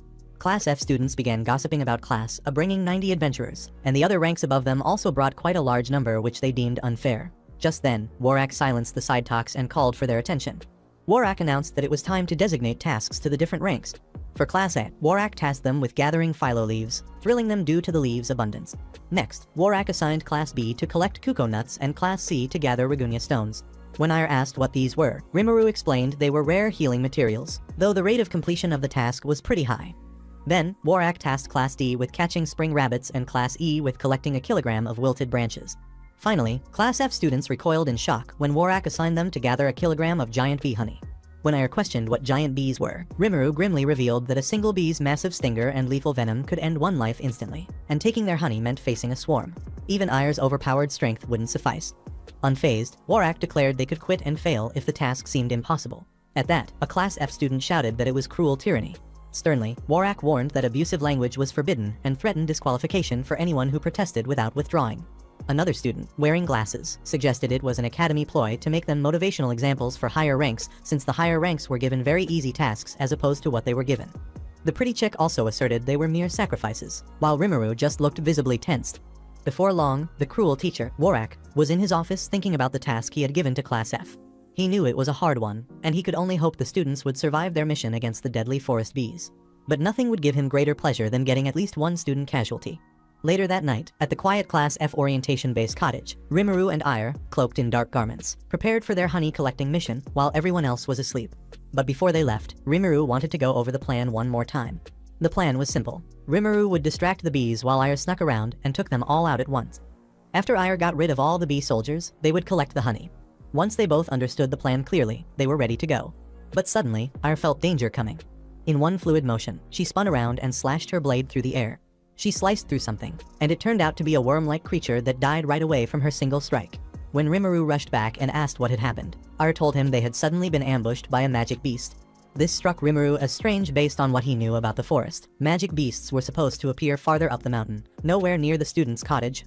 Still, he dismissed the thought and told Ire they should get going, but stay on high alert this time. As they moved deeper into the forest, Ire continued taking out several magic beasts, her sword slicing through the darkness like a phantom, which only added to Rimuru's confusion. Suddenly, a new set of monsters burst from the gloom, each one encased in shimmering bubbles of magical energy. They closed in on Rimuru with terrifying speed, but Ire, already engaged with another group, quickly yelled for him to watch out. Rimuru was too slow to react, but just then, a blinding flash erupted, drowning the forest in light. Someone had used magic to eliminate the monsters. It turned out to be the pretty girl from Rimuru's class, who immediately scolded him for being a bit too careless. When Rimuru just stood there awkwardly, not recognizing her, the girl was visibly annoyed. She angrily introduced herself as Maria Velmart and reminded him that they were in the same class. Rimuru quickly apologized for not remembering her, blaming it on the fact that he'd been busy studying and working as an adventurer. But then, the name Velmart rang a bell. Rimuru recalled that the Velmarts were a powerful noble family known for offering many high-paying jobs at the guild. That aside, Rimuru asked Maria what she was doing out so late at night. Maria replied that, since giant bees have terrible vision in the dark, the best time to act was at night, so it should have been obvious why she was out. She further explained that, since the other students had no clue about this and were snoring their lives away at the cottage, she decided to take advantage of the situation and go without them holding her back. With that, Maria joined Rimuru and Ire, and the three of them continued deeper into the forest in search of the giant bees. Along the way, they were repeatedly attacked by monsters of various species. Ire cut down most of them with precision like an assassin. Maria blasted the rest with her magic, while Rimuru mostly just watched, impressed by the girl's abilities. With the threat cleared, Rimuru approached Maria and asked her a question. He wanted to know why, despite being from a powerful family, she was in class F instead of a B or C. Without giving it much thought, Maria replied that she had always wanted to succeed on her own, using her own talent without relying on her family name or status. Rimuru understood her point, but there was no time for deeper conversation, so he insisted they continue with the mission now that the immediate threats were gone. But before they could take another step, Rimuru noticed something odd about the area. There was something strange going on with the monsters. Maria felt it too, something wasn't right. She sensed that someone might be behind all of this. She immediately suggested they abort the mission and return to the cottage. But before they could turn, the earth beneath them suddenly pulsed. A radiant glow lit the ground, crackling with arcane symbols. They were shocked. It turned out the team had stepped on a teleportation spell. Realizing this, Rimuru immediately shouted for everyone to hold on to each other. But before Ire could grab her master's hand, they all vanished into thin air. Rimuru and Maria found themselves in a swamp, with no sign of Ire anywhere nearby. Since they had no idea where they were, Maria suggested it would be best to stay put and wait until morning. But just then, Rimuru heard a buzzing sound and immediately told Maria to be quiet. He scanned the murky surroundings and noticed that they were surrounded by giant bees. Peeking from behind a tree, he figured that if so many bees were here, their nest had to be close by. But then another thought crossed his mind. Someone had to be responsible for that teleportation spell and for the sudden appearance of all these monsters. That could only mean one thing. Someone was plotting something. They were in serious danger. Rimuru turned to inform Maria of his plan to escape, but stopped in his tracks when he saw her injury. A sharp tree branch had stabbed her in the thigh, dangerously close to her mushi. It was a deep wound, and Rimuru quickly suggested healing it before it got infected. But Maria immediately warned him. If he used that blinding healing spell he'd shown back at the entrance exam, it would be like sending the bees an invitation. Rimuru told her there was another way, one that didn't emit as much light. However, it required him to touch the wound directly. Maria hesitated for a moment, but then nodded in agreement. So Rimuru carefully embraced her as he began the healing process. Though he tried to control the output, the sensation of being healed in such a delicate spot made Maria let out a bird-like sound. The joyful noise instantly caught the bees' attention. Rimuru stopped the spell midway and quickly covered her mouth with his hand. When he angrily asked why she was making so much noise, Maria was just as annoyed. She demanded to know what kind of healing magic involved hugging someone out of nowhere. Rimuru explained that he was still a novice and couldn't fully suppress the light, so his only option was to block it with his body. But Maria immediately chimed in, saying she wasn't talking about the hug or the bright light. She shyly said she was talking about why, while he was healing her, it seemed like the nerves all over her body were receiving a shock. Hearing this, Rimuru started to think deeply. He knew that the Velmart family were known for being excellent magicians. For this reason, Rimuru reasoned that it must be because Maria was a gifted magician. She had been sensitive to Hiyamana. The same sensitivity that Ire had on her horns was the same for Maria, but instead of the horns, Maria would feel it all over her body. With time against them, Rimuru urged her to focus on the healing. Maria agreed, but said this time she'd cover the light herself with her skirt. Rimuru was fine with that, so he resumed the healing. While he worked, Maria tried putting her hand over her mouth to stop herself from screaming, but Rimuru kept whispering for her to keep it down. A few minutes later, he was done, though Maria was blushing hard from embarrassment. But just as they were about to leave, they spotted a giant bee hovering in front of them. They immediately froze. Maria wasted no time, she blasted the bee with a burst of mystic energy. The attack took it down instantly, but also summoned more bees to the area. Seeing the overwhelming number of bees, Maria began to panic, but Rimuru remained calm. He remembered the magic spell Maria had just used. It was powerful. If she kept using it, then maybe, just maybe, they could survive the night. So he asked her to keep firing at the bees with her magic spell, to which Maria agreed. But after a series of blasts here and there, they realized the bees were just too many. It looked like there was no end. Maria was growing tired, but Rimuru assured her that with all the magic light she had dispersed while blasting the bees, Aya should have noticed their whereabouts, wherever she was. And that was exactly the case. Just a few miles away, Aya was already perched atop a tree branch, using her dragon-enhanced eyesight to scan the area. When she spotted Rimuru and Maria, she swooped in at the perfect moment and took out a couple of lingering bees. She immediately asked if they were okay, and Rimuru replied that they were fine. Just then, a couple of other elves who had heard noises deep in the bushes rushed in, asking the same question. Rimuru reassured them as well. He then turned to Aya and asked where the teleportation spell had taken her. Aya revealed that she had been sent to the middle of a magic beast flock, and the moment she saw the bright light, she knew it had to be Rimuru. Just then, all their hard work finally paid off. Suspended from a thick tree branch, woven from golden resin and glowing faintly in the moonlight, was the massive bee nest. The following day, massive jars of honey were dropped on the ground. When Warak saw them, he was stunned. He couldn't believe his eyes. With a slight smirk, Rimuru informed him that the jars were filled with giant bee honey collected by the Rank F team. Warak was in disbelief. He insisted it was impossible for the team to gather that much honey in just one night. Still unconvinced, he demanded to know how they managed it. Rimuru calmly explained that they had covered the bee nest with cloth, used smoke and heat to weaken the remaining bees, and then brought the nest back to extract the honey. This explanation only irritated Warak further. He shouted that this was a magic academy, and the fact that they had barely used magic to complete the task was unacceptable. The elf dudes from earlier quickly jumped in, pointing out that Rimuru and his team had fought the giant bees using magic, which should count for something. At that moment, the school's headmaster intervened, reminding Warak that the purpose of the lesson was to let students experience gathering materials on their own, so even if they hadn't used much magic, their approach was still valid. Hearing this made Warak furious, but he couldn't argue. The headmaster then brought up the mysterious teleportation spell that had appeared in the forest. Warak grew visibly nervous but remained silent. The headmaster concluded by declaring that, since the task was complete, the students of Class F could rest until the final day of the assessment, while Warak continued to simmer in anger. Later that day, Rimuru returned to the Class F camp, where the rest of the group sat on the ground, completely exhausted from collecting honey all night. Rimuru thanked them for their efforts and apologized for making them work so hard. Just then, a smug voice called out, asking if that was the cottage of Class F. The guy with glasses replied curtly, saying it was rude to ask a question without first introducing oneself. The dude, clearly a spoiled brat, then introduced himself as Franz, heir to the duchy, but he immediately insulted the bespectacled student, calling him an ingrate and demanding respect. When Franz bragged that he was also the top student of Class A, Maria jumped in and asked what a future duke and supposed top student wanted with them. Franz turned to her and smirked smugly. He called Maria the leftover daughter of Count Velmart and insulted her, saying her older brother took all the talent and left her with none. The insult left Maria speechless. Franz said he had come because he heard that Class F, their inferior, had completed their task before Class A, so he wanted to know how they had pulled it off. Maria immediately assured him that no one was going to tell him anything. But before she could finish her sentence, Rimuru told Franz everything, without holding back, and then asked him to leave. But Franz moved closer to Rimuru and sneered that, as expected, Class F had used cheap tricks. That was a mistake. Just then, Ira stepped between them and placed her blade on Franz's neck, causing Franz to almost wet his pants. Ira coldly told him that she didn't care if he was a top student or a duke, she wouldn't mind sending him to the pearly gates for Rimuru's sake. Luckily, another girl named Sarah quickly interrupted and tried to make peace.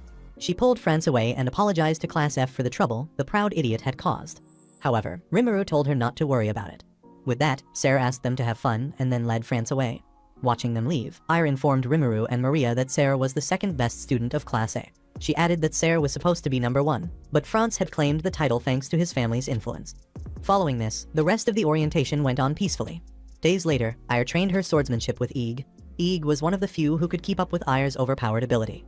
After sparring for hours and trying different sword techniques, there was no clear winner, but it was obvious Ira was exhausted from wielding her giant sword. Eeg noticed this and pointed out how tired she was. She told Ira that she wasn't really suited for a sword and advised her to fight in a way that took better advantage of her raw power.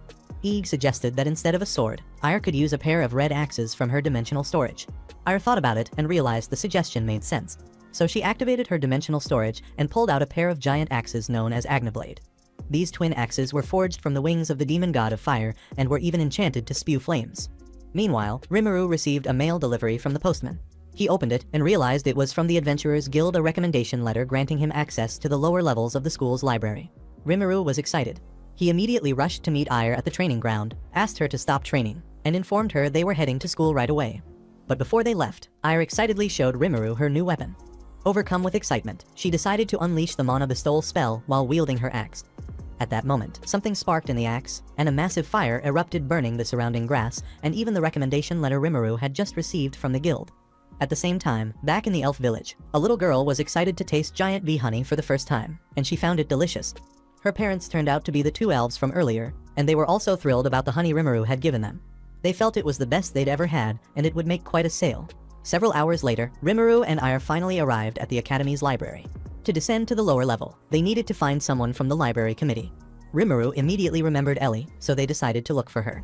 Within seconds, Ire was shocked to find Ellie lying on top of a bookshelf like some kind of maniac. When Ire asked why Ellie was always at the library, Ellie cheerfully explained that it was because she was a member of the library committee. Rimuru and Ire were of the opinion that Ellie always being at the library and missing classes would make her repeat a class. But Ellie assured them that she was fine since her family was awfully well connected. With that settled, Rimuru handed her the recommendation letter from the guild. Ellie opened it and noticed that part of it had been burned, but that didn't stop her from being stunned that Rimuru had received a recommendation so quickly. When she praised him for his hard work, Rimuru brushed it off, saying he was still far from achieving what he truly wanted. Curious, Ellie asked what that was, but Rimuru said it was too embarrassing to share and that he'd rather keep it a secret. The word secret triggered Ellie's imagination, and her thoughts immediately turned cultured. But Rimuru quickly clarified that it wasn't anything like what she was thinking. Still, Ellie remained convinced that whatever it was had to be indecent. She told him she would never approve of any indecent magic. Then she mentioned there was just one girl in the entire school, also a member of the library committee, who might be able to help. When Rimuru asked who it was, he was shocked to hear it was none other than Maria. He hadn't expected her to be part of the committee, but Maria explained that she had always worked hard so people would recognize her immense talent. That said, Maria asked Rimuru what he was after, and Rimuru informed her that his goal was to master healing magic. The moment Maria heard the words, healing magic, she was slightly traumatized, as she couldn't help but remember when Rimuru had healed her thighs back then. For clarification, Rimuru explained that the kind of healing magic he meant was the type that didn't require physical contact. At first, Maria immediately protested, but while doing so, she slipped off the book ladder and nearly fell. Rimuru caught her mid-air by her bouncy melons and immediately apologized. Maria eventually calmed down, accepted the apology, and led Rimuru to the part of the library where he could access the lower levels. Rimuru curiously asked how he was supposed to get to the lower floor since there were no stairs, to which Maria answered that he had to jump. Rimuru still didn't understand and asked what would happen if he failed to land properly from such a height. Maria then replied, assuring him that if he was too weak, he wouldn't be allowed to enter the lower floors anyway. Maria also warned that since the library had been focused on accumulating knowledge since ancient times, there was a serious problem with how it was organized, so Rimuru might find it hard to locate what he was looking for. Rimuru understood, so he and Ire made the dramatic jump to the lower level. Ire spread her dragon wings and almost missed the floor, so Rimuru had to catch her and pull her onto the first floor where he was. They immediately began searching for any material that could help with revival magic, but quickly realized the books were all jumbled together, so they decided to split up to cover more ground. During his search, Rimuru stumbled upon a book titled The Magic System Unique to Elves, which caught his interest. After searching for hours without finding any useful material, Ire complained of hunger. So, Rimuru suggested they continue the search the next day and head home. While heading back, Ire asked Rimuru if he'd found anything good during his search. Rimuru told her he hadn't found anything useful yet, but came across a book about the elven magic system, which he found interesting. A few hours later, Rimuru and Ire returned home, only to find a couple of elves waiting at his front door. Rimuru recognized one of the elves, Hamia, and asked what the matter was. Before Hamia could respond, the chief of elven security stepped forward and declared that Rimuru was under arrest for conducting magic experiments near the elven forest. Rimuru was shocked and began to wonder if his attempts to develop revival magic had been exposed. Following this, Rimuru wrote a letter to his family friend, Barnes, telling him about everything that had been going on in his life. He wrote about his enrollment into the academy and how he had bought a small house on the outskirts of the city. In the letter, Rimuru also revealed to Barnes that he had been captured by the elves under suspicion of conducting illegal magic experiments. While inside the cage on the way to the elven village, Rimuru was completely confused. He had no idea why the elves were arresting him. His revival magic research wasn't even close to the experimentation stage yet. He also noticed that Ire was trembling violently inside the prison carriage, so he moved over to check on her. That was when he realized that being transported in the dark carriage must have felt eerily similar to being inside a slaver's cage, bringing back painful memories of the time she'd spent locked away. Rimuru then placed a comforting hand on her shoulder and assured her that everything was going to be fine. Just then, the carriage came to a sudden stop, and someone ordered them to come out. It was Hamiya, who informed them they would have to continue the rest of the journey on foot. Rimuru demanded an explanation for his arrest, but Hamiya told him he'd have to wait a little longer and hear the details from the village elder. Rimuru reminded her that he had school the next day and wanted to return as soon as possible, but Hamiya apologized and told him that wouldn't be possible. Hearing this, Rimuru suspected the elves might be planning to hold them hostage for a while, so he immediately whispered to Ire, asking her to summon Eek. Ire obeyed. She pulled out the flute and blew into it. Soon, they arrived at the elven village and went straight to the village chief's crib. Inside, they met the village chief, an old man named Cashin, who looked like he could die at any moment. Cashin, cold and direct, got straight to the point and revealed the reason why Rimuru and his slave had been arrested. They were suspected of using dangerous magic to poison the giant bee honey. Rimuru was confused. He had no idea what the old frog was talking about. Before he could respond to the allegation, the rest of the elves began angrily shouting, accusing him of being responsible and telling him to stop feigning ignorance. Rimuru insisted he had no idea what they were talking about and reminded them that he had come peacefully of his own accord, believing they could talk things out calmly. But the elves coldly stated that peaceful discussion wasn't an option under these circumstances.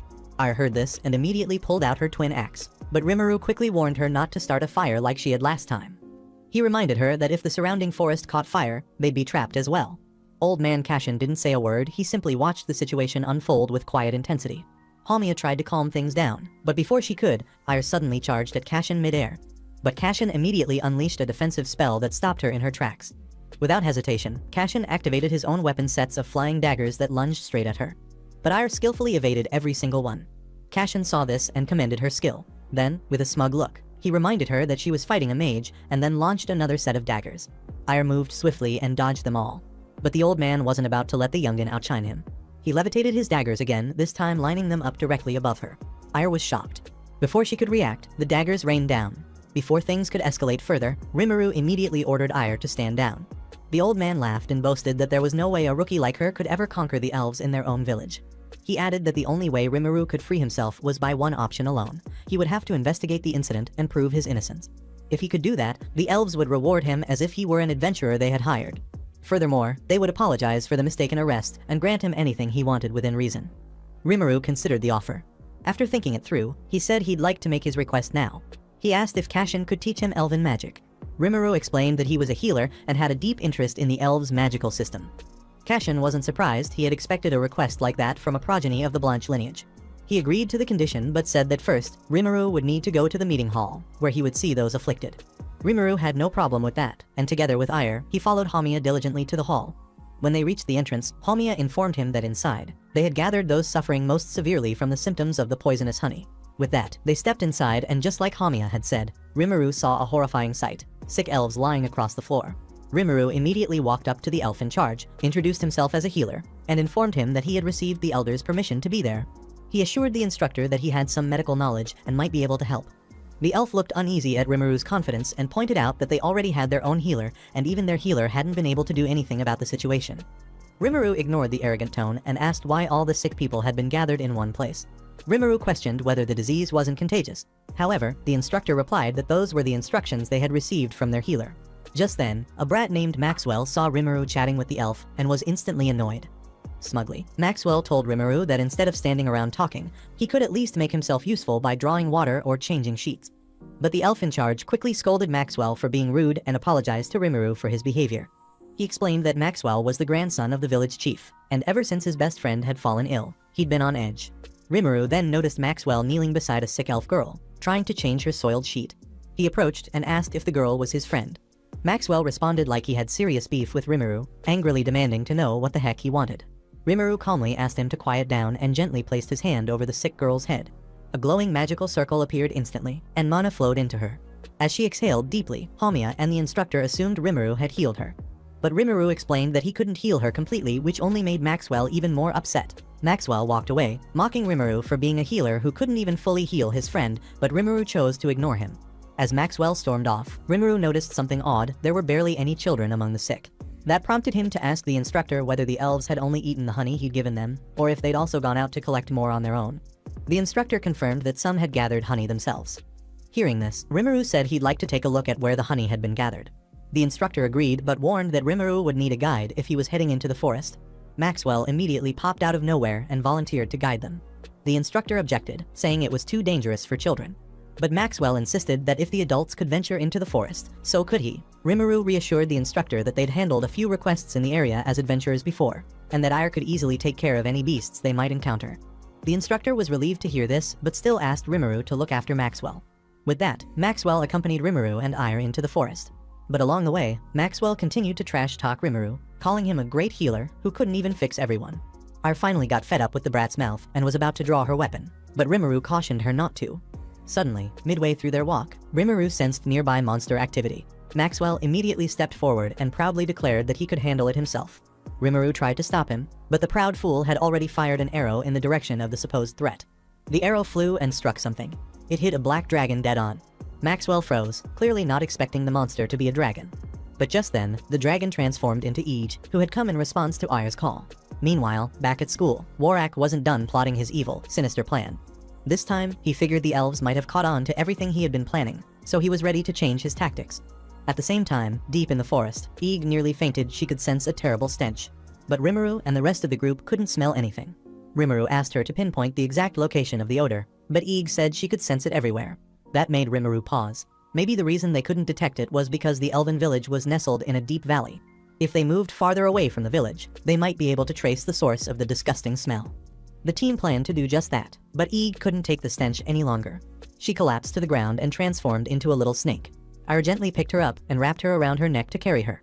After walking farther into the forest, they stumbled upon the Ragunia stone quarry. Ire remarked that she remembered Class C gathering Ragunia stones there as part of their orientation task. While she spoke, Rimuru spotted a hidden mine entrance and suggested they check it out. As they moved deeper into the mine, they reached a path that was blocked by giant stones. This made Rimuru curious as to why the path was blocked. He began to wonder whether it had been blocked naturally or on purpose. Not only that, but Ire mentioned that she could feel faint traces of mana behind the blocked path. Rimuru agreed with her observation and added that he could now also perceive the disgusting smell, which was proof that the source of the strange odor lay beyond the massive stones. Rimuru moved closer to the stones and pointed out that he could feel a faint heat and also hear the sound of running water coming from behind them. With curiosity building, Rimuru ordered Ire to move the heavy stones out of the way. Ire obeyed and started shifting them one by one. Suddenly, the whole place began to tremble. Before they knew it, a giant, ferocious mountain worm burst out of the opening Ire had made and started chasing the team. They ran as fast as they could, but suddenly, Rimuru and Maxwell stepped on unstable ground and fell straight through. They crashed deep into the mine, completely separated from Ire. Rimuru quickly noticed that Maxwell had injured his hand during the fall and offered to heal him, but Maxwell refused, insisting he'd just use medicinal herbs instead. Rimuru pointed out that there were no herbs anywhere in sight, leaving Maxwell no choice but to let him help.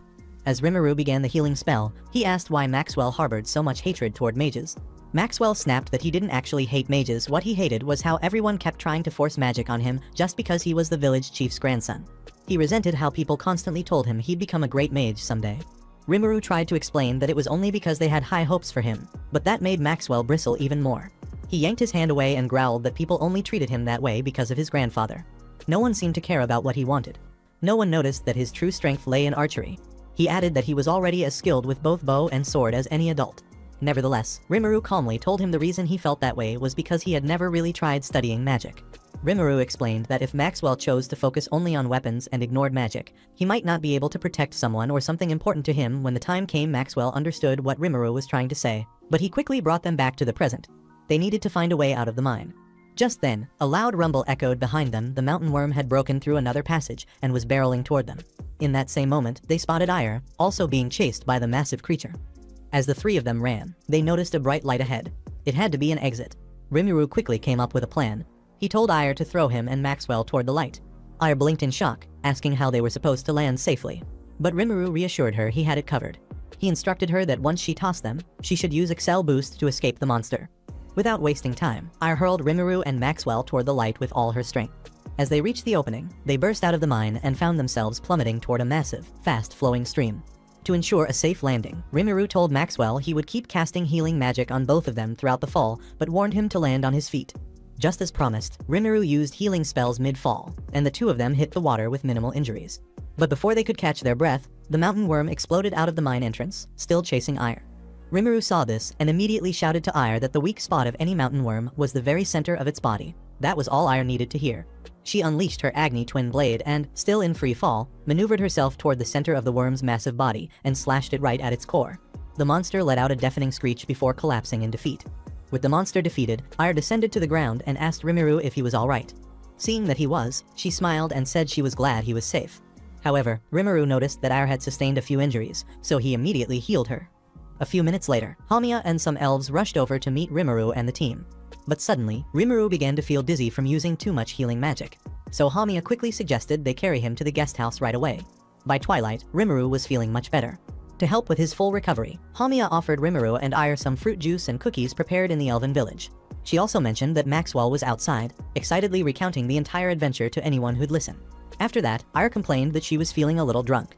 This made Rimuru start to suspect that it might be caused by the strange smelling fluid from the Ragunya mine. He suggested she stay at the guest house and get some rest. With that settled, Rimuru called for Hamiya's attention, saying he needed to discuss something very important with her. When they were alone, Rimuru leaned in and whispered to Hamiya that he had a strange hypothesis and desperately needed to investigate the underground river. He further explained that if his theory turned out to be correct, they would need to act fast. Some time later, when Ire was much better, Rimuru showed her a Ragunya stone crystal and explained that he had taken the water flowing into the village and distilled it. He pointed out that this was decisive proof of the presence of Ragunya stone ore in the underground river. The elves overheard Rimuru saying this to Ire and became intrigued. They asked if that was the reason everyone had collapsed. Rimuru confirmed it and went on to explain that the stone itself was poisonous. He firmly stated his hypothesis. The villagers had fallen ill due to water and air pollution caused by the Ragunya stone. Rimuru added that he suspected someone had deliberately charged the Ragunya stone ore with harmful mana and intentionally placed it in contact with the underground river. But the elves still found something puzzling. One elf girl pointed out that everyone in the village had drunk the contaminated water, yet not all had fallen ill. Rimuru nodded and explained that he believed only a trace amount of Ragunya stone was present in the water. Because of this, the effects would take time to build up before more villagers began showing symptoms. This was shocking news for the elves. Another elf, a long-haired man, asked who could have done something so cruel. He noted that charging the Ragunya stone and placing it near the river source must have taken considerable effort. Rimuru admitted he had no idea who was responsible, but he did have a solution. He explained that they first needed to locate where the Ragunya stone and the river met, and then separate them. This was the only way to eliminate the pollution. At that moment, Old Man Cashin, who had been eavesdropping the entire time, entered and told Rimuru that he was just like Mariel Blanche, who had also been a passionate researcher.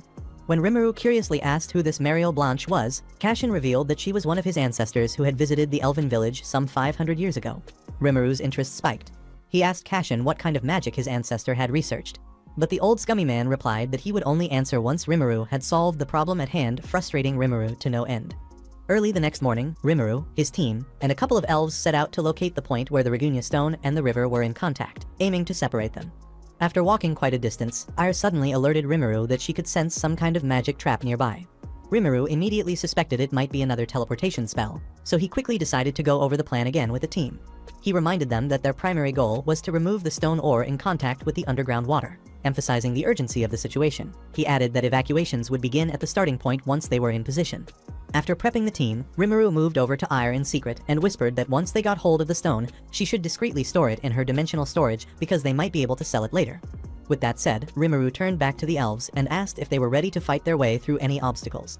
The elves were fired up and ready. The elf leading the group stepped forward and informed Rimuru that they were familiar with every magic beast in the area and requested permission to take charge of the operation. Meanwhile, up on a distant mountain, Warak watched everything unfold, visibly angry that the elves hadn't stayed holed up in their little village. Instead, they had chosen to interfere with his plans. Enraged, he decided to teach them a lesson.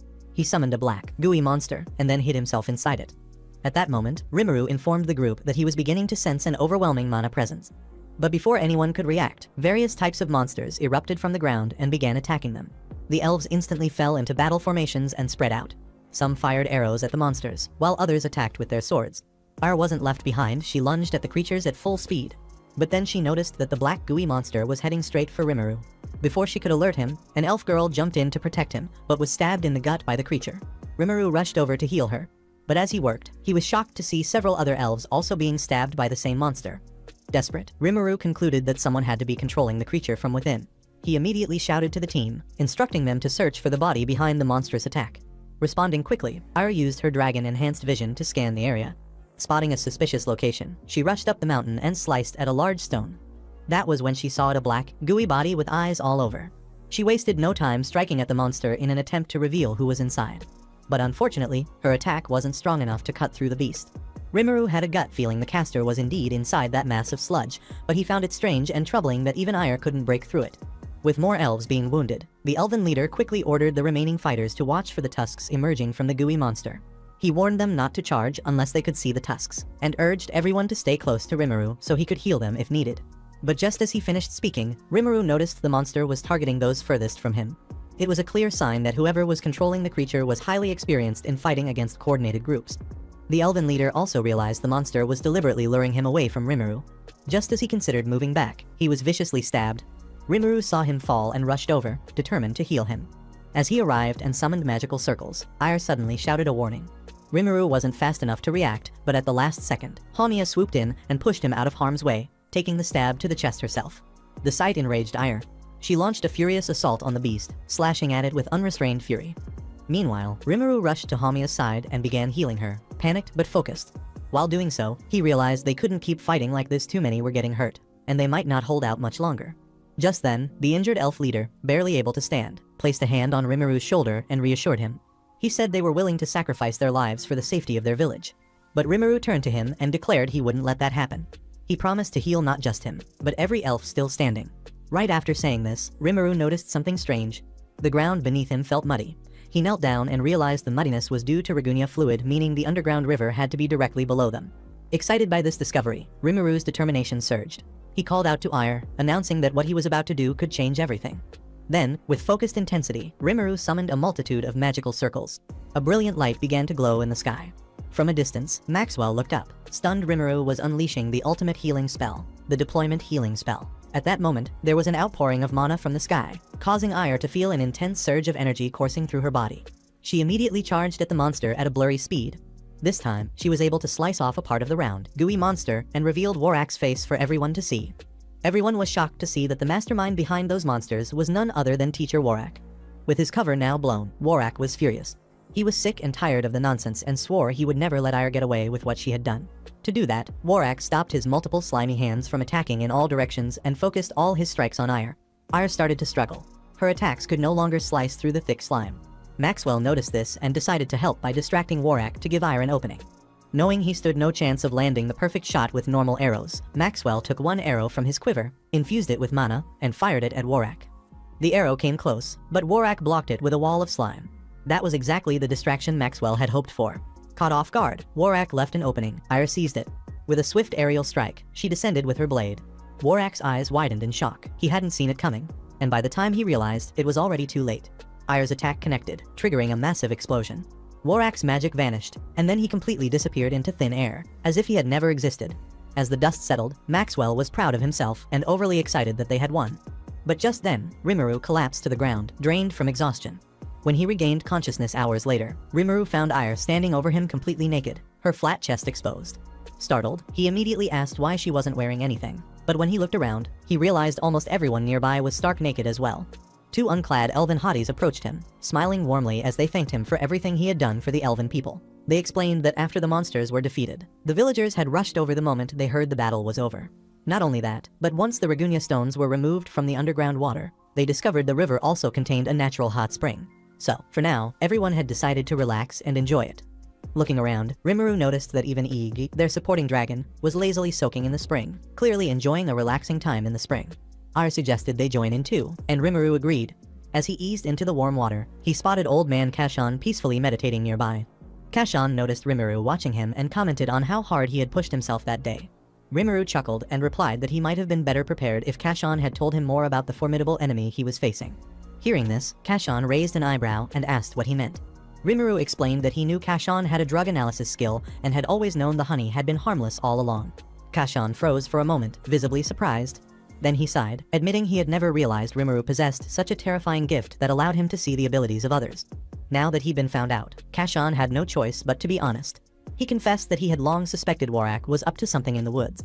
But because Warak was a noble, taking action without proof could have sparked a political conflict between the nobles and the elves. As village chief, he had tried to protect his people by resolving the matter as discreetly and cautiously as possible. That said, Kashan thanked Rimuru sincerely and told him he had also prepared a reward. Furthermore, he said Rimuru was welcome to visit the village again anytime. Rimuru replied that he was particularly interested in hearing more about Mariel Blanche. Days later, Rimuru and Ire were finally ready to leave the elven village. Apparently, Rimuru had been given all of his ancestor Mariel Blanche's research materials. He asked Hamiya if it was really okay for them to hand over everything, but Hamiya explained that Mariel had already instructed the chief to throw the materials away, saying she no longer needed them. Hamiya said it was far more fitting to pass the research on to her descendant than to simply discard it. Just as Rimuru and Ire departed, Eeg, who had been lounging in the hot spring the entire time, suddenly burst into Kashan's home, asking for them. But Kashan informed her they had already left. Kashan then paused and noticed something about Eeg. He told her she bore a striking resemblance to the god of destruction. Eeg told him he was right, and then revealed that the last time she came to the elven village, she hadn't been using transformation magic. Following that, Kashan told her she had come at the right time, and then handed her a worn book to give to Rimuru. When Eeg asked what the book was, Kashan explained that it was one of Mariel's notebooks, hidden deep inside the shelf. Eeg carefully stared at the cover of the book and suddenly remembered it. She told Kashan it was reckless of Mariel to have left that book behind. Kashan became curious and asked if it contained some kind of dangerous magic research. Eeg said the notebook belonged to Mariel and her lord, the god of destruction, and that it contained the research they had done together on revival magic. Meanwhile, elsewhere, the heir to the Marquis, Franz, was furious about Wakari's death. Apparently, he and Wakari had been working together on a secretive plan. While he was busy throwing a fit, his father, the Marquis, walked into the office and told him he was to blame for adding Wakari to his ranks just because Wakari was a professor at the academy. A useless professor who couldn't even beat his own students. However, the Marquis gently placed a hand on Franz's head and encouraged him to learn from his mistake instead of beating himself up. Then, more firmly, he declared that he would never forgive the brats who had murdered Wakari and dared to mess with his plans. Meanwhile, back at Rimuru's crib, he was devastated and complained about being broke to the rest of the adventurers. When Amy asked if he didn't make enough Benjamins being an adventurer, Rimuru told her that the vast majority of the money went into paying his school tuition and the rent for his shack. To make matters worse, Aya revealed that the reason Rimuru was down was because he couldn't afford to pay for the school's upcoming field trip. To solve the money issue, Rimuru brought up an idea. He suggested that the team plan a week-long expedition during spring break to earn some cool cash. But Kelvin raised a concern about the plan. He told Rimuru that the team had never taken on such a long request before. To that, Rimuru said that was exactly why they would first start by taking smaller requests to make sure they had a strong team bond. So, throughout that week, the team took several requests that involved hunting monsters. Rimuru was pleased with how the team was performing. He told Amy that even though they hadn't worked together before, their teamwork as a group was pretty solid. Amy agreed and said he was right. She added that it was thanks to Rimuru's extraordinary healing magic and the fact that they had an excellent vanguard. Rimuru returned the praise, saying her fire magic was way better than that of a typical mid-ranked adventurer. But while the team struggled to take down a few monsters, Ira was sitting proudly atop a pile of monsters she had annihilated on her own like a gigachad. This made the others feel like they weren't doing enough, but Rimuru encouraged them, saying they should be happy they were getting stronger. Later that evening, back at home, Rimuru received Mariel Blanche's notes on revival magic. He was excited and told Ire that before they went on another quest, he wanted to decipher the contents of the book. Ire raised an eyebrow and asked why he said decipher, like the book was written in code. Rimuru explained that he used the word because Mariel Blanche's handwriting looked like that of a toddler, and the book also contained some characters he had never seen in his life. Ire took a look and revealed that the characters were the language of the gods. Rimuru was surprised and asked if she could read it. Ire said she couldn't, but she could recognize the markings because her twin Agnablades had similar inscriptions. She also mentioned that she had many books in her treasure vault written in the same divine language. This revelation led Rimuru to suspect that the notes might not have been written by Mariel after all, but by the god of destruction himself. Yuyuri, the god of destruction from the past, was known as an inventor who crafted many original spells and magical tools. He had earned the title God of Destruction after he destroyed the World Tree 500 years ago. Rimuru couldn't help but wonder what kind of god this mysterious figure had truly been.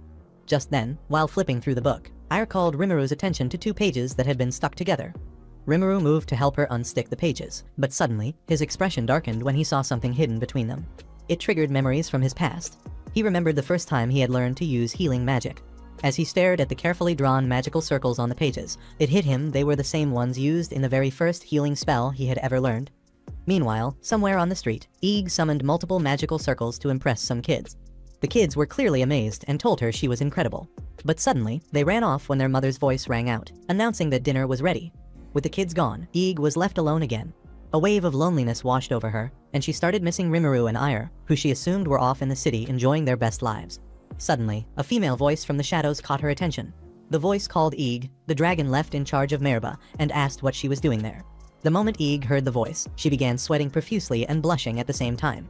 The voice belonged to none other than the god of destruction, Yuyuri, who had taken the form of a Barbie doll. Before long, Amy happily flashed a paper, announcing to the team that she had found a request that fit all of the team's requirements. Rimuru was excited to hear this. He checked out the mission on the paper and discovered that the job description was to hunt down a bone wolf. Very early the next morning, the team began their journey to the mission's location. While on the way, Rimuru had a momentary flashback to a few days ago in the library. He recalled how Ellie had been stunned when he asked her if she knew anything about the language of the gods. However, Ellie apologized for being useless and told Rimuru that she couldn't read the language. While they were talking, some random chick named Sarah interrupted their conversation, asking if they were talking about something fun. Before anyone could even respond, the nosy girl immediately pried into Marielle Blanche's notes and muttered in disbelief that the notes were written in the language of the gods. When Rimuru excitedly asked her if she could read it, Sarah responded that she couldn't, but then she asked if the letters in the book weren't the letters of the awful god who broke the World Tree. At that, Ellie informed Rimuru that Sarah was an archbishop of the World Tree faith. After that, Sarah moved uncomfortably close to Rimuru and asked what evil deed he was up to that would warrant him researching the language of the gods. Of course, Rimuru wasn't going to tell her his real purpose, so he lied, saying that he was looking for materials on magic, but half of the stuff was written in the language of the gods. With that, Sarah took a closer look at the front page of the book and read out the first line. She said it stated that all who live in the world would return to the tree. Rimuru heard those words and began to think deeply. He started to wonder why the god of destruction would write that on the very first page of a book about revival magic. At the moment, Rimuru could only use 3 healing spells. Among those 3, the one that used magical circles consumed the most mana. Rimuru began to wonder whether using magic circles had originally been part of a resurrection spell. But then, his family had been using magical circles for healing for generations, and still, there had never been a record of anyone being revived from the dead. Did that mean they encountered a problem that made resurrection impossible? Or did they alter and repurpose the magic circle into a healing spell? These were the questions running through Rimuru's mind. Back in the present, Rimuru snapped out of his thoughts and asked Kevin how much farther they had to go to reach the mission location. Kevin replied that they should be there soon now that they were out of the forest. It was just a bit farther. They started moving along a narrow path with forest on each side. But something felt off. Rimuru noticed they hadn't seen a single soul, not even any farm workers. Suddenly, Ira announced that she could sense monsters. The entire team was immediately on alert, and as they looked ahead, they spotted a creature that looked like a skeletal dragon battling 2 weak-looking men. Recognizing that the creature must be the bone wolf they were sent to eliminate, Ira quickly declared that she would lead the attack and immediately dashed toward the monster. The 2 men spotted Ira charging in their direction and were immediately irritated at the sight of a child. They shouted at her, telling her to stay away and just run. But to their utter shock, Ira took down the bone wolf with a single strike from her Agna blade. Seeing how strong she was, they quickly informed her that there were even stronger bone wolves on the opposite side of the village. Kevin, who had just arrived, told the men that they were adventurers sent by the guild and asked what the situation was. One of the men explained that monsters had suddenly started attacking the north gate of the village. He also informed Kevin that the rest of the villagers had been evacuated to the meeting hall. Rimuru immediately ordered Ire to go after the monsters at the gate, since she was the fastest. Bone wolves were undead souls that hadn't passed on after death. That was the ideal explanation. But since every dead soul was supposed to return to the World Tree and be reborn, Rimuru couldn't help but wonder why the undead bone wolves didn't fit into that theory of reincarnation. Just then, Ire jumped over the fence at the village's north gate, and just as the men had said, 2 monstrous bone wolves were already waiting for her. But Ire didn't waste even a second. She took them down with a blast of powerful electricity. While she was fighting, Rimuru helped heal the wounds of the injured villagers. After the team was done, Rimuru suggested they ask some of the villagers for more details about what was going on. Amy then brought over a random man and introduced him to Rimuru as the village elder, the one who had submitted the request. Rimuru asked the elder to explain the details of the job. The elder explained that the nightmare began about a month ago, when an enormous human figure was spotted near the ravine at the edge of the village. At first, everyone thought they must have been seeing things, but just 5 days later, the undead wolves suddenly began attacking the village. As Rimuru listened to everything the old man had to say, he couldn't help but think. The undead were a rare sight, which made him wonder what the heck they were doing in the village in the first place. Undead typically showed up after large battles, appearing in the aftermath of bloodshed, so that made Rimuru wonder if some kind of conflict had taken place in or near the village. With that in mind, he asked Ire if she could sense anything from deep within the valley. Ire paused for a moment, then closed her eyes. After a few seconds, she told Rimuru that she could sense a faint trace of mana in the valley, probably from a magic beast. Still, Rimuru believed they needed to check out the valley to be sure. But since everyone was exhausted from the fight, he suggested they rest for the day and set out the next morning. Little did Rimuru and his crew know, something deadly was already stirring deep within the valley. The next day, deep in the valley near the border of the city of Raum, Rimuru was shocked to see the wreckage of a destroyed carriage. He wondered if the bridge in the valley might have collapsed, but Kevin believed the carriage must have fallen recently. Rimuru suddenly noticed coins scattered all over the ground.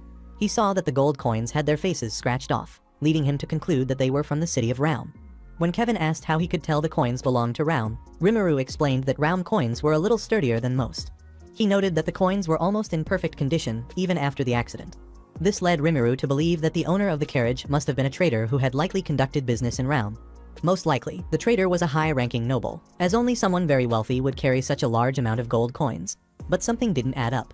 Rimuru couldn't understand why the trader had chosen to take such an obscure route, one so hidden that even the locals didn't know about it, especially while transporting so much gold. Suddenly, the ground beneath them began to shake, making Rimuru wonder what was going on. Before he could figure it out, strange hands started bursting out of the ground like a scene straight out of Evil Dead. Just then, the team was attacked by the undead. Kevin wasted no time slashing through them, but he grew frustrated when he realized that no matter how many body parts he sliced through, the undead just kept advancing. He also noticed a few smaller ones among them and began to feel uneasy about attacking. When the team noticed that Ire hadn't been doing much fighting, Kevin asked where she was. Ire was just standing still, completely frozen. She couldn't move a single muscle.